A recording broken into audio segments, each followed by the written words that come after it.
একজন কাস্টমার আপনার প্রোডাক্ট পেজে ঢুকলো, প্রোডাক্ট দেখলো, ছবি দেখলো, প্রাইসও দেখলো, তারপর ওয়েবসাইট বন্ধ করে চলে গেল।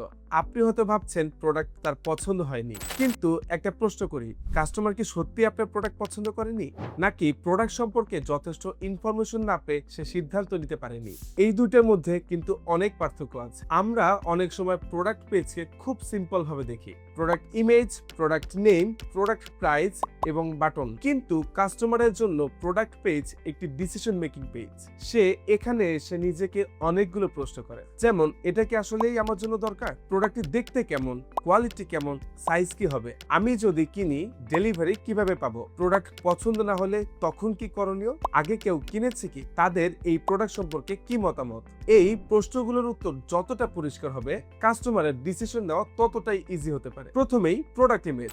ই কমার্সের একটা বড় সীমাবদ্ধতা হলো কাস্টমার প্রোডাক্ট হাতে নিয়ে দেখতে পারে না। একটা দোকানে কাস্টমার পণ্য দেখে শুনে বুঝে একটা ডিসিশন নিতে পারে, কিন্তু ই কমার্স ওয়েবসাইটে একটা ডিজাইন বা একটা ছবি দেখে তাকে ডিসিশন নিতে হয়। তাই একটা প্রোডাক্টের শুধুমাত্র একটা ছবি দিয়ে প্রোডাক্ট সম্পর্কে সম্পূর্ণ ধারণা দেওয়া যায় না। প্রোডাক্ট অনুযায়ী বিভিন্ন অ্যাঙ্গেল থেকে ইমেজ ব্যবহার করা যায়, ক্লোজ আপ ইমেজ দেওয়া যায়। ফ্যাশন প্রোডাক্ট হলে মডেলের উপর প্রোডাক্ট কেমন হবে তা দেখানো যায়। আর কিছু প্রোডাক্টের ক্ষেত্রে ভিডিও খুব কার্যকরী ভূমিকা পালন করে। তারা এমন ডেসক্রিপশন দেয়, premium quality, best product, original product. কিন্তু কাস্টমারের প্রশ্নের উত্তর কোথায়? প্রিমিয়াম কেন, ম্যাটেরিয়াল কি, সাইজ কত, ওয়েট কত, কিভাবে সেটি ব্যবহার করবে, কার জন্য উপযুক্ত, সে কিভাবে এটি মেনটেন করবে। যে প্রোডাক্টের জন্য যে ইনফরমেশন গুরুত্বপূর্ণ সেটা দিতে হবে। একজন কাস্টমার যত কম প্রশ্ন নিয়ে প্রোডাক্ট পেজ ছাড়বে, পারচেজ ডিসিশন নেওয়া তার জন্য ততটাই সহজ হতে পারে। 3, প্রাইস পরিষ্কার হওয়া অনেক গুরুত্বপূর্ণ। রেগুলার প্রাইস এবং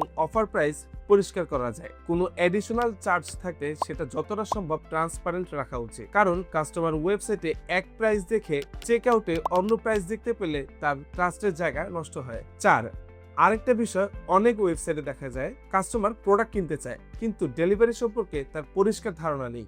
ঢাকার মধ্যে কত, ঢাকার বাইরে কত, কত দিন লাগবে, কোন এলাকায় ডেলিভারি হয়, এসব বিজনেস অনুযায়ী পরিষ্কারভাবে দেওয়া যায়। কাস্টমারের আনসার্টেনিটি যত কমবে, ডিসিশন নেওয়া ততটাই সহজ হতে পারে। তাই আপনার বিজনেসে রিটার্ন বা রিফান্ড পলিসি থাকলে সেটা পরিষ্কার রাখা উচিত, কাস্টমার যাতে মনে না করে টাকা দেওয়ার পর যদি সমস্যা হয় তখন কাকে পাবো। 6, এখানে আসে কাস্টমার রিভিউ। একজন নতুন কাস্টমার, সে আপনাকে চেনে না, কিন্তু সে আপনার আগের কাস্টমারের এক্সপিরিয়েন্স দেখলে আপনার বিজনেস সম্পর্কে ধারণা পেতে পারে। রিলেভেন্ট রিভিউ থাকাটা খুব ইউজফুল হতে পারে। 7, সর্বশেষে কাস্টমার এত কিছু জানলো, এখন সে কি করবে? এখানে বাই নাও বা অ্যাড টু কার্ট পরিষ্কার রাখতে হবে, কারণ কাস্টমারকে ডিসিশন নেওয়ার পর নেক্সট স্টেপটাও বুঝিয়ে দিতে হবে। এই কারণেই আমরা যখন ই কমার্স ওয়েবসাইটের কথা বলি, তখন শুধু ওয়েবসাইট দেখতে কেমন হবে সেটা নয়, কাস্টমার কিভাবে প্রোডাক্ট দেখবে এবং কেনার সিদ্ধান্ত নেবে সেটাও গুরুত্বপূর্ণ। আমরা ওয়েব কারিগরে e commerce website design and ডেভেলপমেন্টের সময় product presentation, user experience, business requirement, এই বিষয়গুলো গুরুত্ব দিয়ে থাকি। আপনার ওয়েবসাইট সম্পর্কিত কোনো কিছু জানার বা বোঝার থাকলে কমেন্ট বক্সে দেওয়া ফর্মটি ফিল আপ করুন।